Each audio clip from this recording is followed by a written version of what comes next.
Hello students, welcome आपके अपने channel score booster में। फाइन, आपका स्वागत है स्कोर बूस्टर चैनल में। अब यहाँ पे हम कवर करेंगे 10th स्टैंडर्ड के topics for the subjects physics and chemistry.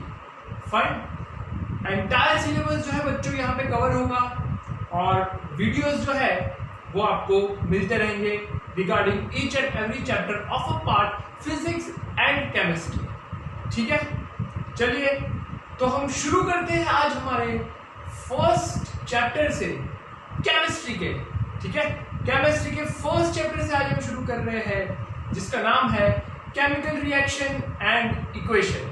Fine, चलिए शुरू करते हैं 10th स्टैंडर्ड का first chapter chemical reactions and equations. ओहो, आधे लोग तो सोच रहे होंगे इक्वेशन आ गया, मैथ्स के दुश्मन हो वो तो पहले ही सोच रहे होंगे अरे इसमें भी इक्वेशन। हाँ, चलिए केमिकल रिएक्शन एंड इक्वेशन। तो सबसे पहले बच्चों केमिस्ट्री पढ़ने के लिए हमें एकदम बेसिक से शुरू करना है। हम एकदम बेसिक पार्ट से स्टार्ट करेंगे। फाइन, तो बेसिक पार्ट क्या है केमिस्ट्री के लिए?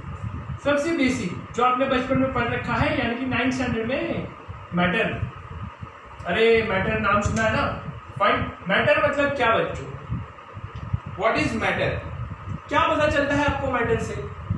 तो मैटर मतलब कोई भी चीज, ठीक है, जिसका शेप हो और जो स्पेस ऑक्यूपाई कर सके। फाइन, जिसका मास हो, स्पेस ऑक्यूपाई कर सके और मास हो, उसको हम बोलेंगे वो मैटर है। सारी चीजें पूरे यूनिवर्स में, सारी चीजें किससे बनी है? मैटर से बनी है बच्चों। फाइन, सारी चीजें पूरे यूनिवर्स में किससे बनी है? मैटर से बनी है ना? अब आपको लग रहा होगा ये तो 9th स्टैंडर्ड का टॉपिक है। बिल्कुल, तो थोड़ा फटाफट करेंगे यहाँ पे। मैटर आपने 9th स्टैंडर्ड में पढ़ चुका है। फाइन, सारी चीजें किससे बनती है बच्चों? मैटर से बनती है। अब ये जो मैटर है, जैसे ये मार्कर जो है मैटर से बना है। फाइन, अब बहुत छोटे एटम्स होंगे जिससे ये बना।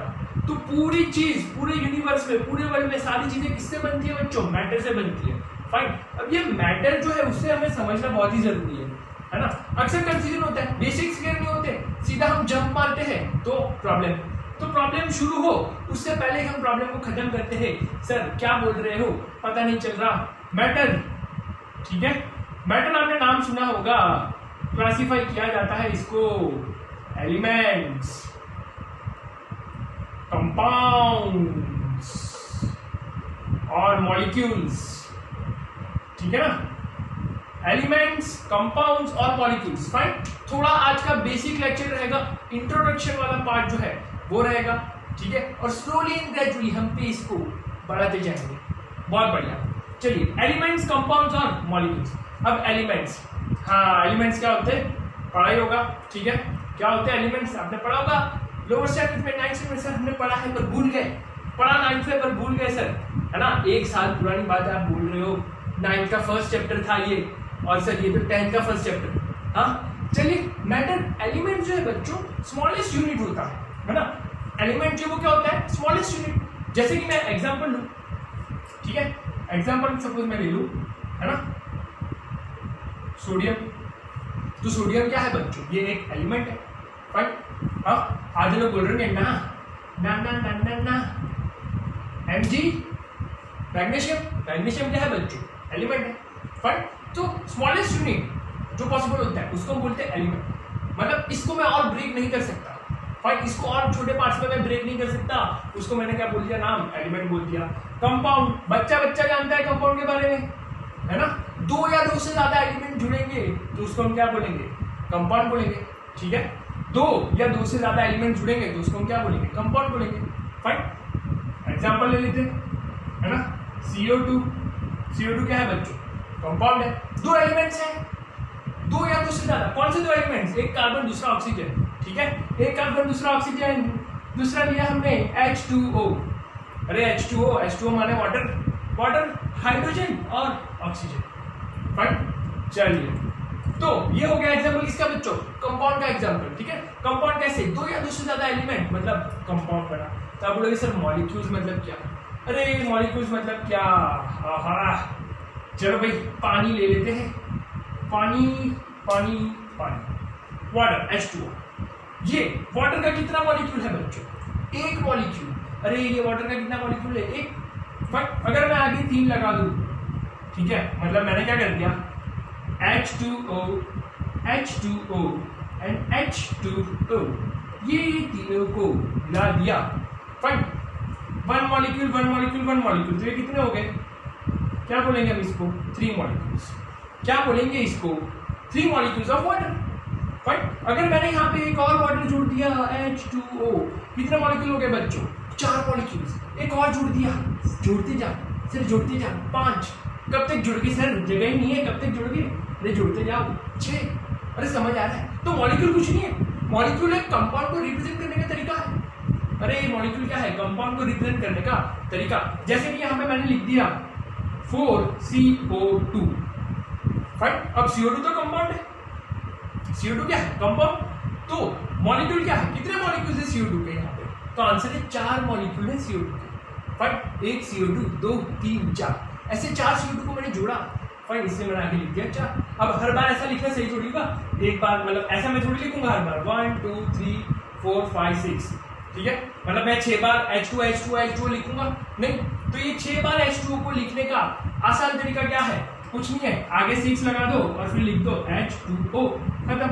शॉर्टकट्स है ना, हम हमेशा क्या ढूंढते हैं बच्चों? शॉर्टकट ढूंढते हैं ना, fine, always we look for shortcut, ठीक है। तो ये इंट्रोडक्शन वाला पार्ट था, आपको पता ही होगा, 9th में आप पढ़ चुके होंगे, बट क्या 10th शुरू करने से पहले, फाइन, 9th का थोड़ा रिकॉल करना, रिकैप्चुलेट करना जरूरी है। अगर ये सारी चीजें नहीं पता, इधर तो आपके तोते उड़ जाएंगे भाई, फाइन, कहानी खत्म हो जाएगी। चलिए, तो फिर यहाँ तक हमने देखा एलिमेंट्स के बारे में, कंपाउंड्स के बारे में, मॉलिक्यूल्स के बारे में। आपको जो पॉइंट्स अच्छे लगे बच्चों, अब आपके अकॉर्डिंग लिखते जाइएगा, फाइन।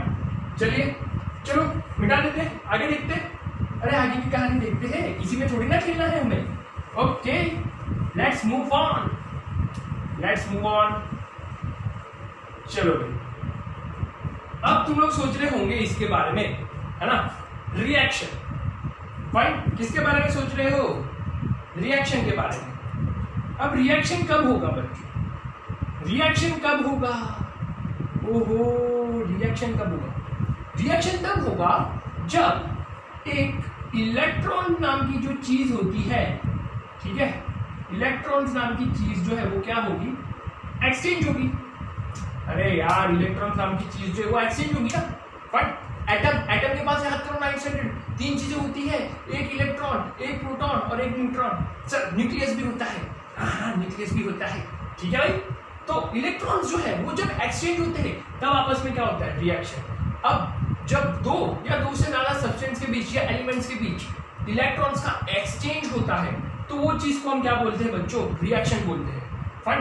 अब से फॉर एग्जांपल, सीधा सीधा एग्जांपल, ठीक है, आपके पास सपोज आपके पास 10,000 रुपीज है, खुश हो गए? हाँ, 10,000 में तो सर हम क्या क्या खरीद सकते हैं, और आपको खरीदना है मोबाइल। अरे आपको क्या खरीदना है?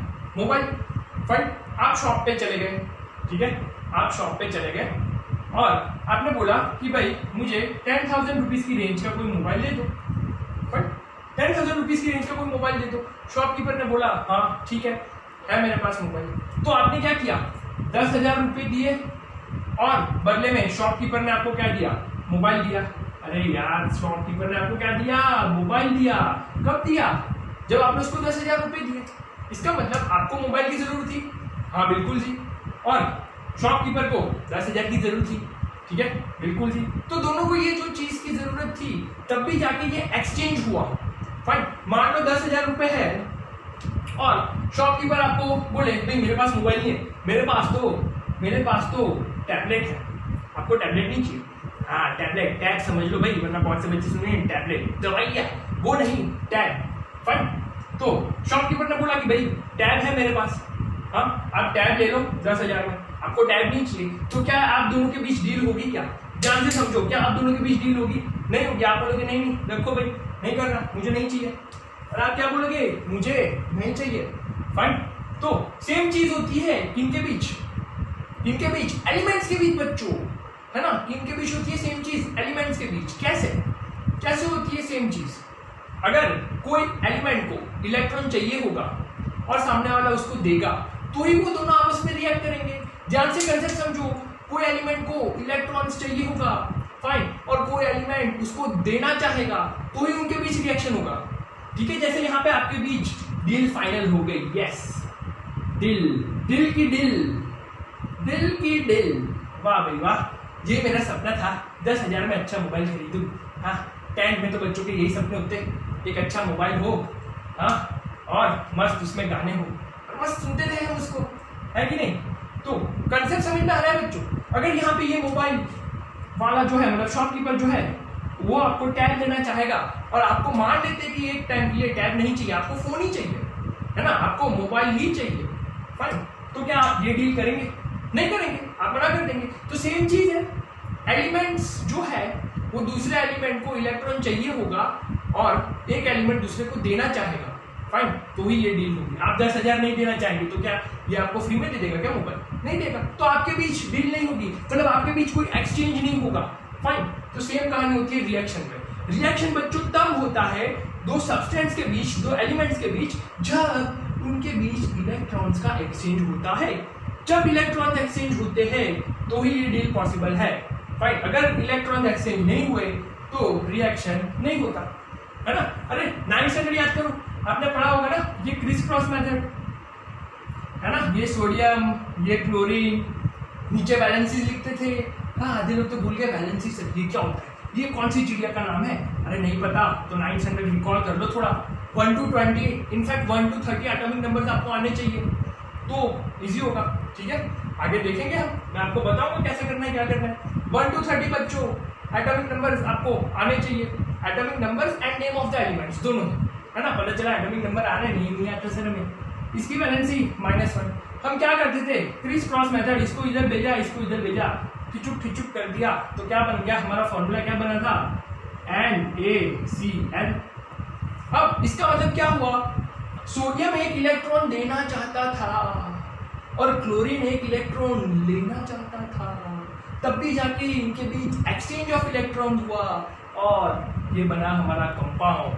समझ आ रही है कहानी, फाइन। तो ये मेरा एक कंसेप्ट जो है आपको बताने का एम ये है कि आप रिएक्शन क्या होता है वो समझ लो, क्योंकि पूरे केमिस्ट्री में अगर आपको रिएक्शन क्या है वो ही नहीं पता, है ना, तब तो आपकी केमिस्ट्री क्या हो गई, बर्बाद हो गई भाई, तब तो आपकी केमिस्ट्री बर्बाद, ठीक है। चलिए भाई, समझ आया रिएक्शन क्या होता है, फाइन, ओके। चलो भाई मिटा देते हैं इसको, मिटा देते हैं, मिटा दो सर, जल्दी मिटाओ। हाँ, ये सब तो हमें पता है सर, कुछ नया बताओ तो माने। हाँ, धीरे धीरे आएगा सब नया, सब आएगा, वेट करो बच्चों, सब मिलेगा, ठीक है, ओके। चलिए, तब केमिकल रिएक्शन की डेफिनेशन क्या होती है वो हम देख लेते हैं, फाइन। केमिकल रिएक्शन डेफिनेशन, ठीक है, सिंपल डेफिनेशन होती है इसकी। केमिकल रिएक्शन की डेफिनेशन जो है काफी सिंपल होती है कि क्या होता है इसमें, क्या होता है डेफिनेशन,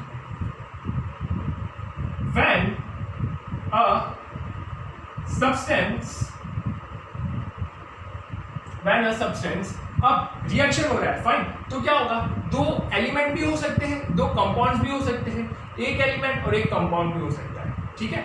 ये कोई भी पॉसिबिलिटी यहाँ पे पॉसिबल है, इसलिए हमने वर्ड यूज किया है सब्सटेंस, ठीक है ना, fine, okay. When a substance, या लिख लो when nature of a substance changes, when nature of a substance changes physically or chemically is called, जो है वो fine, is called chemical reaction, ठीक है। मतलब सब्सटेंस का नेचर या तो फिजिकली चेंज हो या तो केमिकली चेंज हो, उसको हम क्या बोलेंगे, केमिकल रिएक्शन। सर पूरा लिख दो sir why you are so lazy, अरे लो जी लिख दिया पूरा, ठीक, इज कॉल्ड केमिकल रिएक्शन। मतलब सब्सटेंस का यहाँ पे जो स्टेट है वो फिजिकली भी चेंज हो सकता है और केमिकली भी चेंज हो सकता है। वापस हम जाएंगे रिवर्स, वापस हम करेंगे रिवर्स क्या, 9th स्टैंडर्ड को याद करो। आपने दो टाइप के चेंजेस पढ़े थे बच्चों, एक तो आपने नाम सुना ही होगा फिजिकल, यहाँ पे वो नाम ऑलरेडी रिवील हो गया है, हाँ, और दूसरा कौन सा, केमिकल। कौन सा, एक फिजिकल चेंज और दूसरा केमिकल चेंज, ठीक है। चलिए फिजिकल चेंज, अब नाम से ही पता चल रहा है फिजिकल चेंज मतलब क्या, फिजिकली स्टेट चेंज होना सब्सटेंस का, है ना। फिजिकली क्या होना, स्टेट चेंज होना किसका, सब्सटेंस का।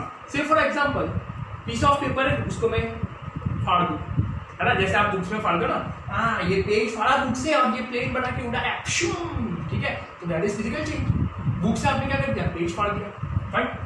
तो क्या फिजिकल स्टेट चेंज हुआ, अरे क्या फिजिकल स्टेट चेंज हुआ, मतलब बुक से आपने पेज फाड़ दिया, तो जब आपने पेज फाड़ दिया तो वो पेज क्या डायमंड में कन्वर्ट हो गया, क्या डायमंड या वो पेज गोल्ड में कन्वर्ट हो गया, नहीं हुआ ना वैसा। मतलब उसका फिजिकल स्टेट जो है बच्चों को कैसा रहता है, सेम रहता है वहां पे, राइट। दूसरा एग्जाम्पल लेते हैं, और एग्जाम्पल जैसे कि मान लो आपके पास ग्लास है ना, राइट, ग्लास है और वो ग्लास गलती से गिर गया और आपकी मम्मी ने आपको डांटा, सुनाया, अरे क्या क्या बेटा, अभी बब्बी नया सेट लिया था पूरे ग्लास का और तुमने जूस पीते पीते गिरा दिया। अब वो ग्लास के छोटे छोटे पीसेज हो जाएंगे, राइट, कांच के ग्लास के वो छोटे छोटे पीसेज हो जाएंगे। तो वो कांच का ग्लास जब आपके हाथ में था, राइट, और आपके हाथ से वो गिर गया, तो जब वो गिर गया तो उसके छोटे छोटे टुकड़े हो गए। अब जब उसके छोटे छोटे टुकड़े हो गए तो मुझे बताओ बच्चों को जो छोटे टुकड़े हुए हैं वो ग्लास के ही होंगे ना, क्या वो ग्लास की जगह कॉपर बन जाएगा, क्या वो ग्लास की जगह एल्यूमिनियम बन जाएगा, नहीं, ग्लास की जगह कैल्शियम बन जाएगा, नहीं ना। मतलब पूरा ग्लास है आपके, कांच का ग्लास है और वो नीचे गिर गया और वो गोल्ड का बन गया, हाँ, या वो नीचे गिर गया और सिल्वर का बन गया, ऐसा नहीं। तो ऐसे चेंजेस को हम क्या बोलते हैं, फिजिकल चेंज। ऐसे चेंजेस को क्या बोलते हैं, फिजिकल चेंज। और केमिकल चेंज में क्या होगा, केमिकल चेंज में क्या होगा, केमिकल चेंज में केमिकल चेंजेस मुझे देखने को मिलेंगे, है ना। जैसे कि मान लो वो पेपर जो मैंने फाड़ा था, फाइन, बुक से जो पेपर मैंने फाड़ा था उसका मैंने प्लेन नहीं बनाया, उसको मैंने जला दिया। बुक से जो पेपर मैंने फाड़ा था उसको मैंने क्या कर दिया, जला दिया। तो जैसे ही हम उसको बर्न करेंगे बच्चों, कौन सा गैस रिलीज होगा, काला काला जो हमें धुआं दिखता है, CO2। कौन सा गैस बच्चों, CO2 वहां पे, फाइन, CO2 जो वहां पे प्रोड्यूस हो रहा है students, that is chemical change, वहां पे केमिकल रिएक्शन हो रहा है, ठीक है। मतलब अब वो कागज जो है, पेपर जो है वो पेपर नहीं रहा, वो किस में कन्वर्ट हो जाएगा, ऐश में कन्वर्ट हो जाएगा। कम ऑन स्टूडेंट्स, किस में कन्वर्ट हो जाएगा, ऐश में, ठीक है, राख बन जाएगा वो, हाँ, ओके, आपको जला के राख कर दूंगा मैं। हाँ चलो, जलाने की बात बंद, फिजिकल और केमिकल चेंज की बात करते हैं। पहला पॉइंट जो है वहां पे हो गया, ठीक है। मतलब यहां पे हम बोल सकते हैं फिजिकल में first point, only physical state of matter, physical state of matter changes. और वहां पे क्या लिखेंगे, फर्स्ट पॉइंट क्या लिखेंगे, सिंपल, केमिकल चेंजेस, ठीक है, मतलब chemical state of matter changes. अब देखो फिजिकल स्टेट कैसे, जैसे आइस का बेस्ट एग्जांपल है बच्चों, आइस एग्जांपल इसमें हम ले लेते हैं, आइस, ठीक है। आइस किससे बनता है, गर्मी का मौसम है सर, आइस तो पानी से बनता है, कैसे सवाल पूछ रहे हो, आइस वाटर से बनता है। अब आइस को आपने पिघला दिया तो वापस क्या बन जाएगा, वाटर। तो देखो उसका फिजिकल स्टेट चेंज हुआ, मतलब वो पहले लिक्विड स्टेट में था और अगर आपने आइस बनाया, फ्रीज कर दिया वाटर को, तो वो किस में कन्वर्ट हो गया, सॉलिड में। और वही आइस को आपने मेल्ट कर दिया तो वो किस में कन्वर्ट हो गया, लिक्विड में। मतलब फिजिकल चेंज में physical state of a matter changes, very important, physical state of a matter changes, fine. Chemical state change नहीं होता, physical state of a matter changes, ठीक है, बहुत बढ़िया। तो केमिकल चेंज में क्या होगा, केमिकल चेंज में आपने देखा ही है क्या, केमिकल चेंज में क्या, केमिकल कंपोजिशन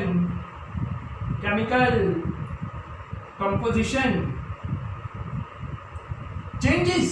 ओहो सर कैसे कैसे, बच्चे वाला एग्जांपल, C+O2, CO2, C+O2 क्या बना, CO2 बना, फाइन। अब देखो मुझे बताओ बच्चों, ये एग्जांपल हो गया, ठीक है। सर क्या बताया आपको, सुना तो सही, बताओ मुझे कि कार्बन और ऑक्सीजन, फाइन, दोनों ही गैस है। आप बोलोगे सर CO2 भी गैस है, हाँ बिल्कुल है। क्या ये जो CO2 बना है बच्चों, उसकी प्रॉपर्टी बिल्कुल अलग होगी। क्यों बिल्कुल अलग होगी, क्योंकि केमिकल कंपोजिशन पूरा चेंज हो गया। फाइन, केमिकल कंपोजिशन इसमें क्या हो गया, पूरा चेंज हो गया। कार्बन से CO2 की प्रॉपर्टी एंटायरली डिफरेंट, पूरी तरह से डिफरेंट। ऑक्सीजन से CO2 की प्रॉपर्टी एंटायरली डिफरेंट। ठीक है, एक एग्जांपल दे देता हूँ, तुरंत समझ आएगा। ऑक्सीजन क्या करते हैं हम,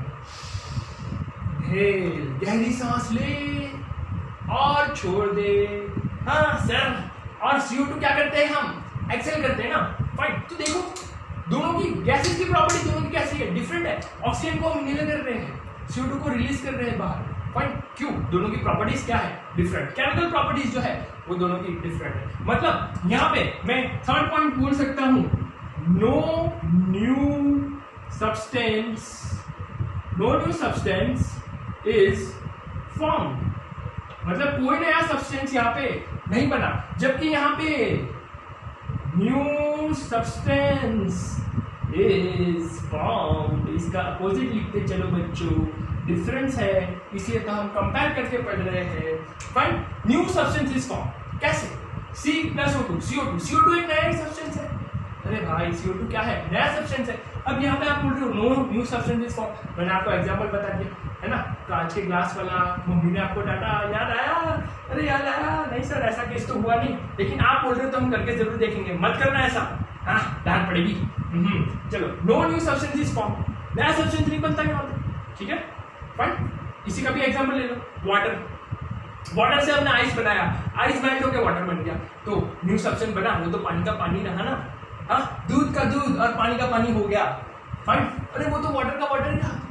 ठीक है, कंसेप्ट समझ में आ रहा है, फिजिकल चेंज और केमिकल चेंज में, है ना। इधर एक और एग्जांपल हम ले सकते हैं बच्चों, है ना। हाइड्रोजन जब रिएक्ट करता है ऑक्सीजन के साथ तो बनता है H2O और ये, ठीक है, और यहाँ पे अब ये क्यों किया है, यहाँ पे 2 क्यों लगा दिया सर यहाँ पे, वो हम पढ़ेंगे आने वाले लेक्चर्स में जब हम देखेंगे balancing of chemical reactions. Fine, फिलहाल इतनी चीज समझ लो आप।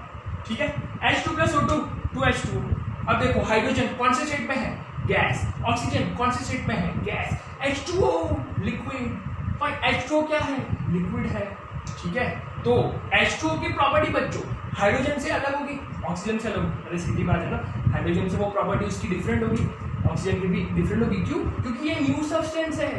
H2O जो बना वो न्यू सब्सटेंस है जिसकी प्रॉपर्टी हाइड्रोजन से भी नहीं मिलती जुलती, ऑक्सीजन से भी नहीं मिलती जुलती। हो सकता है कुछ कुछ मिलता जुलता हो, कुछ कुछ ना मिलता जुलता हो, depends on the type of reaction. Fine, तो ये होता है फिजिकल चेंज और ये होता है केमिकल चेंज। एक बहुत ही इंपॉर्टेंट पॉइंट है इसमें, बहुत ही इंपॉर्टेंट पॉइंट जहाँ पे बच्चे अक्सर गड़बड़ करते हैं। मुझे बताओ दोनों में से रिवर्सिबल कौन सा होगा, रिवर्सिबल प्रोसेस, रिवर्सिबल ये वाला। हाँ, इसमें हम रिवर्स गियर लगा सकते हैं, इसमें हम रिवर्स गियर नहीं लगा सकते। ओए होए, इसमें हम रिवर्स गियर नहीं लगा सकते, मतलब ये इरिवर्सिबल प्रोसेस है। H2+O2 वाटर बन गया, ठीक है ना। Fine, irreversible process. एक बार आपने पेपर को जला दिया, खत्म।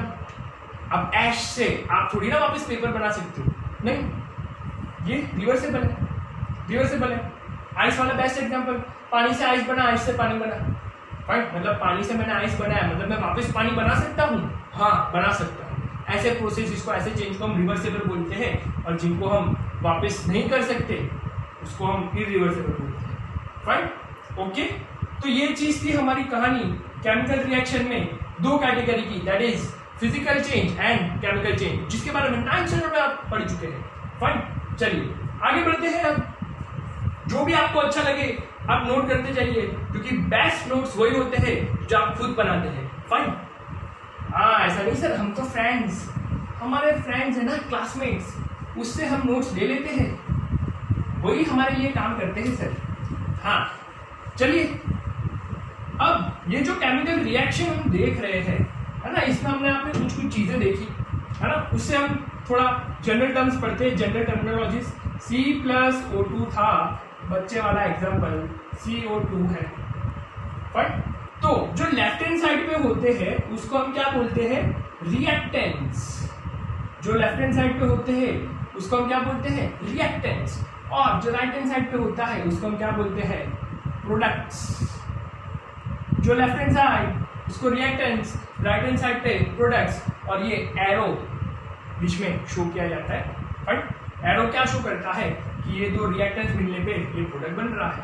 लेफ्ट हैंड साइड पे रिएक्टेंस मतलब जो आपस में रिएक्ट करते हैं, नाम से ही पता चल रहा है। रिएक्टेंस मतलब जो आपस में रिएक्ट करते हैं, एंड प्रोडक्ट्स मतलब जो आउटकम बना, फाइन, जो आउटपुट मिला, ठीक है, उसको हमने क्या बोला, प्रोडक्ट बोला, ठीक है, बहुत ही simple, clear. Left hand side reactants, right hand side products, okay. तो इसी के साथ आप बच्चों एक ऐसा एग्जांपल आपके दिमाग में है कि आप बता सकते हैं जो फिजिकल चेंज भी हो और केमिकल चेंज भी, दोनों ही एक साथ हो, ठीक है, एक ऐसा प्रोसेस जिसमें फिजिकल चेंज भी देखने को मिले और केमिकल चेंज भी देखने को मिले। हाँ बताइए सर, हम तो बता रहे हैं, आप तक आवाज नहीं पहुंच रही, तो उसका एग्जांपल है बर्निंग कैंडल, ठीक है, बर्निंग कैंडल। बर्निंग कैंडल जो है वो एग्जांपल है किसका, इसमें दोनों ही चेंज हो रहे हैं बच्चों, फिजिकल भी हो रहा है, फिजिकल चेंज भी हो रहा है और केमिकल चेंज भी हो रहा है। कैसे सर, कैसे कैसे मैजिक हो गया, 2 in 1 कैसे हो गया, ओहो 2 in 1 कैसे हो गया।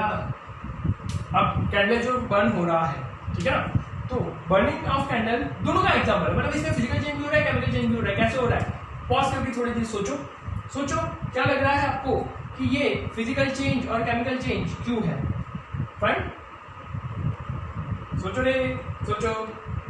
हाँ सर सोच लिया, जल्दी आंसर बताओ, हम आपका वेट कर रहे हैं। केमिकल चेंज क्या, जो वैक्स बर्न हो जाता है, that is chemical change, fine. जो वैक्स बर्न हो जाता है उसको हमने क्या बोला, केमिकल चेंज बोला। तो फिर फिजिकल चेंज क्या हुआ इसमें, फिजिकल चेंज क्या हुआ, जो सॉलिड वैक्स है वो लिक्विड वैक्स में कन्वर्ट होता है, that is physical change students, fine. Solid wax liquid wax में कन्वर्ट होता है, that is physical change, clear है। एंड केमिकल चेंज क्या हुआ, केमिकल चेंज क्या हुआ, जो वैक्स बर्न हो गया है ना, कैंडल छोटी छोटी होती जाती है ना, क्यों होती जाती है, क्योंकि वो वैक्स होता है वो बर्न होने लगता है, तो that is burning of wax is an example of chemical change. फिर उसको जो जल गया वो जल गया, उसको मैं वापस नहीं ला सकता, है ना, वो जले हुए से मैं वापस वैक्स नहीं बना सकता, ठीक है, बहुत बढ़िया। और फिजिकल चेंज आपको पता चल गया, फाइन। तो ये आपका 1 मार्क का क्वेश्चन हो सकता है, ठीक है, 1 मार्क का आपका क्वेश्चन हो सकता है, give an example of a situation in which both physical and chemical changes occur, fine. Give an example of a situation in which both physical and chemical changes occur simultaneously, ठीक है, चलिए, हो गया, हाँ sir हो गया। चलो भाई आगे बढ़ाते हैं हमारी कहानी को, यही स्टोरी को हम आगे बढ़ाते हैं और देखते हैं रिएक्शन के खेल में क्या क्या चीजें होती है, फाइन। रिएक्शन के खेल में एक मोस्ट इंपॉर्टेंट पॉइंट है जो मैं आपको बताने जा रहा हूं, ठीक है ना, Zn प्लस H2SO4 देगा ZnSO4 प्लस H2। तो नोट करें, इंपॉर्टेंट पॉइंट है ये कि जब भी रिएक्शन होता है तो क्या होगा, old bonds breaks and new bonds are form. Simple, अरे सिंपल है, पुराने रिलेशन टूटे, पुराने नाते टूटे और नए नाते जुड़े, है ना, old bonds are old bonds breaks and new bonds are form, ठीक है। पुराने बॉन्ड्स जो है वो ब्रेक हो जाते हैं और न्यू बॉन्ड जो है वो फॉर्म हो जाते हैं। कैसे, जैसे ये वाला एग्जांपल देखते हैं, है ना। अब देखो यहाँ पे क्या हुआ, ये H2 जो है, H2 भाई ना, उसका नाता SO4 से टूट गया, ठीक है, उसका नाता SO4 से टूट गया, स्लिप ऑफ टंग, फाइन। और SO4 का नाता किससे जुड़ गया, जिंक से। अरे SO4 का नाता किससे जुड़ गया, जिंक से, फाइन। तो ये उसी तरह है, जैसे मान लो बच्चों आप सभी 10th में हो, भी आपके फ्रेंड्स का ग्रुप होगा, बहुत बढ़िया, बहुत मस्ती करते होंगे। 10th के बाद क्या होगा, कुछ आपके फ्रेंड्स डिफरेंट स्ट्रीम में चले जाएंगे, कोई कॉमर्स लेगा, कोई साइंस लेगा, कोई आर्ट्स लेगा, ठीक है, कोई डिप्लोमा कर लेगा, फाइन। तो यहाँ पे क्या हुआ, सबके स्ट्रीम्स क्या हो गए, टूट गए। तो आप सभी के जो बॉन्ड थे बच्चों वो क्या होते जाएंगे, पुराने बॉन्ड जो है वो क्या हो जाएंगे, ब्रेक हो जाएंगे, ठीक है ना। कोई कहीं क्या होगा, 3 साल बाद 5 साल बाद कब मिलोगे वापस, है ना। आपका जो रेगुलर मिलना जुलना होता है अभी 10th में, वैसे 10th के बाद स्ट्रीम्स अलग हो जाने की वजह से आपका वो रेगुलर मिलना जुलना नहीं हो पाएगा, तो old bonds break and new bonds form. अब आप 11th में आ गए, मान लेते हैं कि आपने स्कूल चेंज कर दिया, आप दूसरे स्कूल में चले गए, तो वहाँ पे आपके नए फ्रेंड्स बनेंगे, न्यू बॉन्ड्स होंगे ना, राइट? नए फ्रेंड्स बनेंगे, नया ग्रुप बनेगा, नई मस्ती होगी, नई धमाल होगी, है कि नहीं? तो ये चीज जो है वो मैं आपको यहाँ पे बताना चाह रहा हूँ कि जब रिएक्शन होता है तो पुराने बॉन्ड जो होते हैं वो ब्रेक होते हैं। यहाँ पे हाइड्रोजन का बॉन्ड सल्फेट के साथ क्या हो गया, ब्रेक हो गया। हाइड्रोजन ने इससे नाता तोड़ दिया, अरे अब तुम्हारे साथ मजा नहीं आ रहा, ओके टाटा बाय बाय। और उसके साथ सल्फेट का नाता किसके साथ जुड़ गया, जिंक के साथ। तो मेरा जो प्रोडक्ट बना वो क्या बना, जिंक सल्फेट बना, और हाइड्रोजन बेचारा अकेला रह गया, सिंगल। हाँ, हाइड्रोजन सिंगल रह गया, ठीक है सर, सिंगल इज मिंगल। क्या सर क्या पढ़ा रहे हो, अरे क्लियर हो रहा है, मजा आ रहा है बच्चों? हाँ सर, ऐसे ही पढ़ाते रहे तो मजा आएगा, हम इसी में हमारे बॉन्ड्स ब्रेक कर लेंगे और नए बॉन्ड्स जोड़ लेंगे। हाँ, तो ये इंपॉर्टेंट पॉइंट है, नोट करके रखना, वेरी इंपॉर्टेंट। कि रिएक्शन में पुराने नाते जो है वो टूटते हैं और नए नाते जुड़ते हैं, ठीक है? पुराने बॉन्ड्स ब्रेक होते हैं और न्यू बॉन्ड जो है वो बनते हैं, फाइन, ओके। तो अब हमें देखना है कि ये जो रिएक्शन हो रहा है उसको मैं आइडेंटिफाई कैसे करूंगा। Characteristics, find characteristics of chemical reaction. मतलब ये जो रिएक्शन हो रहा है मुझे पता कैसे चलेगा, पता कैसे चलेगा कि भाई ये रिएक्शन हो रहा है, ठीक है? और इंपॉर्टेंट क्वेश्चन भी है ये, फाइन। 2 मार्क में क्वेश्चन आता है ये, फाइन। 1 मार्क में भी आ सकता है आपका कि what are the characteristics of chemical reaction. 2 mark में आता है तो एग्जांपल के साथ बताना है, 1 मार्क में आता है तो सिंपल एक लाइन में कहानी लिख देनी है, ठीक है? चलो पॉइंट्स देखते हैं हम इसमें, है ना? सबसे first point, change in temperature. Temperature में चेंज आना, है ना? टेम्परेचर में क्या आना, चेंज आना, फाइन। अब टेम्परेचर में जब चेंज होता है मतलब क्या होता है, हीट रिलीज होती है। हीट क्या होती है बच्चों, रिलीज होती है, जैसे मूवी रिलीज होती है, हाँ वैसे ही हीट जो है वो रिलीज होती है, फाइन। हीट रिलीज होना तो टेम्परेचर जो है वो चेंज होना, है ना? जैसे कि एग्जाम्पल, इसका एग्जाम्पल हम ले, सपोज जिंक में मैंने HCl में मैंने जिंक डाला, HCl में मैंने जिंक डाला तो बना जिंक क्लोराइड प्लस हाइड्रोजन, ठीक है? अब तब हीट रिलीज होगी, फाइन। मतलब मेरे पास बीकर है, बीकर में HCl है, HCl मतलब हाइड्रोक्लोरिक एसिड। ओहो सर पहली बार सुना, आई कैन नॉट हैव पहली बार सुना, 9 को याद करो। HCl मतलब हाइड्रोक्लोरिक एसिड। मेरे पास एक बीकर है जिसमें हाइड्रोक्लोरिक एसिड है, उसमें मैंने जिंक के कुछ ग्रेन्यूल्स डाल दिए, फाइन। तो बनेगा क्या, जिंक क्लोराइड, वापस वही कहानी, ठीक है? हाइड्रोजन का नाता क्लोरीन से टूट गया, हाइड्रोजन सिंगल हो गया, ओहो। और जिंक का नाता क्लोरीन से जुड़ गया, वो जिंक क्लोराइड बन गया। अब जब आप बीकर को टच करोगे तो आपको वो बीकर जो है वो गर्म लगेगा। क्यों गर्म लगेगा, क्योंकि वहां पे हीट रिलीज हो रही है, हीट रिलीज हुई है, मतलब पहले ठंडा था अब गर्म लग रहा, मतलब चेंज इन टेम्परेचर, मतलब रिएक्शन हुआ, है ना? पहले बीकर पकड़ के रखा था मैंने, ठीक है, कुछ नहीं था, रिएक्शन नहीं हो रहा था, टेम्परेचर नॉर्मल, बट रिएक्शन हुआ इसलिए टेम्परेचर में चेंज आया, टेम्परेचर इंक्रीज हुआ, इसलिए हम इसको क्या बोलते हैं कि भाई रिएक्शन हुआ, वो हमें पता चला, ठीक है ना? फाइन।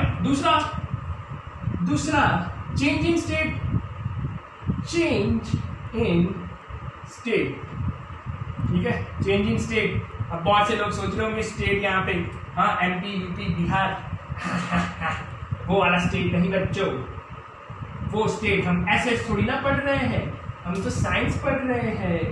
हाँ H2O देखो यहाँ पे चेंज हुआ, फाइन। इसको बैलेंस कर लेते हैं। ये आगे 2 क्यों लगा, कोई टेंशन नहीं लेना बच्चों, ये मैं आगे आपको बताऊंगा, आने वाले लेक्चर्स में हम जरूर सीखेंगे कि बैलेंस कैसे करना है। अभी खाली समझो 2 लगा है, फाइन, उस पर फोकस नहीं करना, हमें देखना है change in state. Hydrogen gas oxygen gas बना क्या, वाटर लिक्विड, खत्म। ये किसका एग्जाम्पल है, चेंज इन स्टेट का।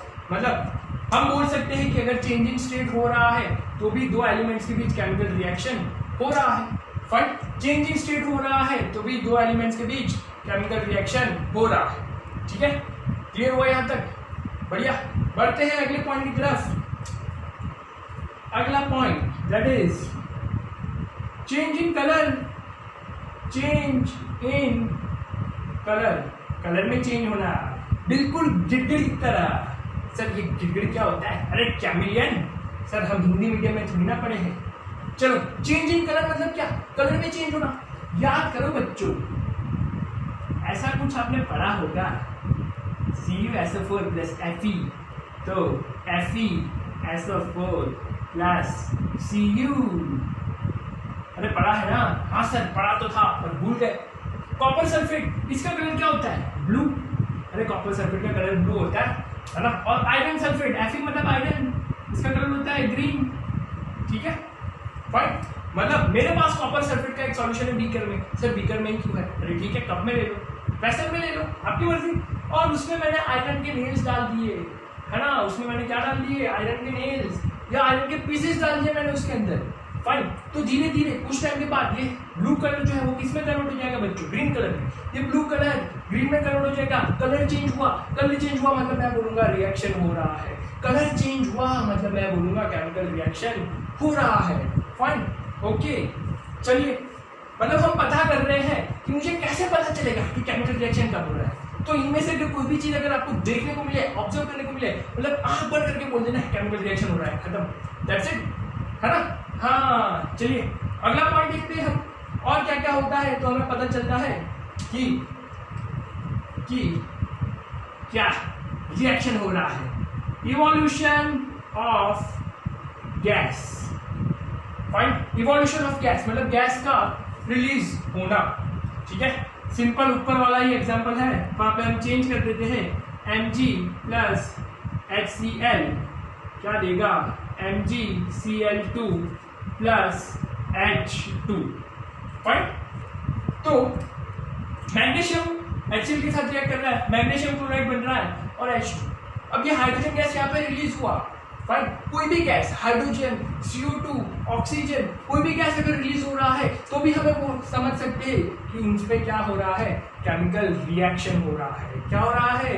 केमिकल रिएक्शन हो रहा है। Fine, burning of paper chemical reaction है वो, ठीक है ना? Burning of paper chemical reaction है। CO2 गैस क्या हो रहा है? वहां पे रिलीज हो रहा है। ठीक है, और सबसे आखिरी पॉइंट, सबसे लास्ट पॉइंट, विजिबल दिख रहा है आपको? हाँ सर, नहीं दिख रहा, कैसे पता चलेगा? Formation of precipitate, formation of precipitate. Fine, अब ये प्रेसिपिटेट क्या होता है सर? प्रेसिपिटेट मतलब क्या स्टूडेंट्स? जब भी रिएक्शन होता है तो एक कोई ऐसा सॉलिड बनता है जो कि इनसॉल्युबल हो जाता है लिक्विड में। ऐसा सॉलिड जो कि इनसॉल्युबल होता है लिक्विड में, उसको हम प्रेसिपिटेट बोलते हैं, है ना? मतलब चाहे तुम उसको कितना मिक्स कर लो लिक्विड के अंदर, बट वो मिक्स नहीं होने वाला। अकड़ू है, मैं क्यों मिक्स हूँ उसके साथ, है ना? आपके ग्रुप में भी ऐसे कुछ फ्रेंड्स होंगे जो बिल्कुल अकड़ू होते हैं, मैच ही नहीं होते। आप सब बोलोगे चलो डोमिनोज पिज्जा खाने चले गए, नहीं मुझे तो पिज्जा हट जाता है। फाइन, मैच ही नहीं होता, मिक्स नहीं होता, इनसॉल्युबल। तो वो टाइप के सॉलिड को हम क्या बोलते हैं? प्रेसिपिटेट। अगर प्रेसिपिटेट बनता है तब भी हम बोलेंगे कि केमिकल रिएक्शन हो रहा है। डोंट वरी, प्रेसिपिटेट के बारे में हम आगे पढ़ेंगे टाइप्स ऑफ रिएक्शन में। ये खुद अपने आप में एक टाइप का रिएक्शन है, that is precipitation reaction. Fine, कौन सा रिएक्शन? Precipitation reaction. ठीक है, तो कितने पॉइंट्स है? 1 2 3 4 5। 2 मार्क का क्वेश्चन, 4 पॉइंट्स लिखते हैं with example. With example, example क्या है? ये हिसाब से। ठीक है, 1 मार्क का है तो कोई भी एक कैरेक्टरिस्टिक्स लिख देना है विद एग्जांपल। इंपॉर्टेंट क्वेश्चन है ये। फाइन, शुरू हो गया है आपकी कहानी इंपॉर्टेंट क्वेश्चन की सिलसिलों की। हाँ, अभी तो सर चैप्टर की शुरुआत है और इंपॉर्टेंट क्वेश्चन बिल्कुल। ठीक है, ओके, चलिए आगे बढ़ते हैं। आगे बढ़ते हैं सर, एक ही जगह पे खड़े हो, कहाँ पे आगे बढ़ेंगे? हाँ, चलो moving on to the next topic. Next topic है, हम यहाँ पे देखेंगे केमिकल इक्वेशन के बारे में। इसके बारे में देखेंगे केमिकल इक्वेशंस। फाइन, अब ये क्या है? इसमें भी क्या एक्स वाई और जेड आता है? नहीं, बिल्कुल नहीं। अब जो भी रिएक्शन था हमारा, फाइन, जो भी रिएक्शन थे हमारे, उसमें दिक्कत क्या आता था? क्या दिक्कत आता था? एक तो इंफॉर्मेशन पूरा मिलता नहीं था हमें, ठीक है, H2 प्लस O2 H2O लिख दिया। अब हाइड्रोजन कौन से स्टेट में है, वाटर बच्चा जानते हैं, ये तो सिंपल एग्जांपल है, ठीक है। लेकिन जब हम दूसरा एग्जांपल देखेंगे तो वहां पे वो कौन से स्टेट में होता है मैटर, वो स्पेसिफाइड नहीं होता है। मतलब जो हमारी डिटेल्स होती है वो कैसी होती है, वहां पे इनकम्प्लीट होती है, कंप्लीट डिटेल्स वहां पे नहीं होती है। फाइन, इनकम्प्लीट डिटेल्स होती है। तो उसका सॉल्यूशन लाने के लिए हमने क्या किया, हमने ये किया कि भाई केमिकल इक्वेशन जो है वो हम देख लेते हैं, ठीक है। आप बोल सकते हो the mathematical representation of chemical reaction is chemical equation. The mathematical representation of chemical reaction is chemical equation. Symbolic भाषा में लिखते हैं, मैथमेटिकली मतलब सिंबॉलिक भाषा में, है ना। अब क्या हुआ, देखो ऐसा लिखना आप पसंद करोगे, कार्बन प्लस ऑक्सीजन तो दिया कार्बन डाइऑक्साइड। अरे बोलो इतना लंबा लिखोगे सर, इतने लंबे तो हम वर्ड्स तो दूर की बात है, आंसर नहीं लिखेंगे तो वर्ड्स क्या लिखेंगे सर। हम आंसर भी छोटे छोटे लिखते तो वर्ड्स तो खत्म है सर, ठीक है। तो C प्लस O2 लिख दिया हमने, इसका सॉल्यूशन लाया CO2। पर इसमें भी क्या था, एक ड्रॉबैक था, इसमें नहीं पता ये कौन से स्टेट में है, ये कौन से स्टेट में, ये कौन से स्टेट में, मतलब रिएक्टेंट्स कौन से स्टेट में है और प्रोडक्ट जो मेरा बन रहा है वो कौन से स्टेट में है। तो वो कहानी को सॉल्व करने के लिए हमने थियरी बनाई इसकी, केमिकल इक्वेशन की, भाई ये बड़ा लिखने से अच्छा है इसको छोटे छोटे फॉर्मूले लिखो। तो ज्यादातर केसेस में स्टूडेंट्स को ये क्लियर ही नहीं होता रिएक्शन और इक्वेशन में क्या फर्क है ना। अरे रिएक्शन और इक्वेशन में क्या फर्क है वही हमें क्लियर नहीं होता है, ठीक है। तो क्या करते हैं उसके लिए, ये क्लैरिटी लाने के लिए मैंने आपको बता दिया। फाइन, रिएक्शन अलग चीज है, जब दो चीज रिएक्ट करते हैं दैट इज रिएक्शन। बट वो रिएक्शन को हमें और इंफॉर्मेटिव और छोटे तरीके से बताना है तो हम क्या करते हैं, उसको इक्वेशन में कन्वर्ट करते हैं। बट इसको वर्ड इक्वेशन बोला जाता है। वर्ड इक्वेशन, देखो ये वर्ड है, बट वर्ड इक्वेशन, और इसको भी और मोर इंफॉर्मेटिव बनाने के लिए हमने केमिकल इक्वेशन जो है वो यहाँ पे देखा है कि क्यों हमें केमिकल इक्वेशन की जरूरत पड़ गई, रिएक्शन की जगह केमिकल इक्वेशन की जरूरत हमें क्यों पड़ी। Fine, okay. तो आज के लिए इतना ही, ठीक है।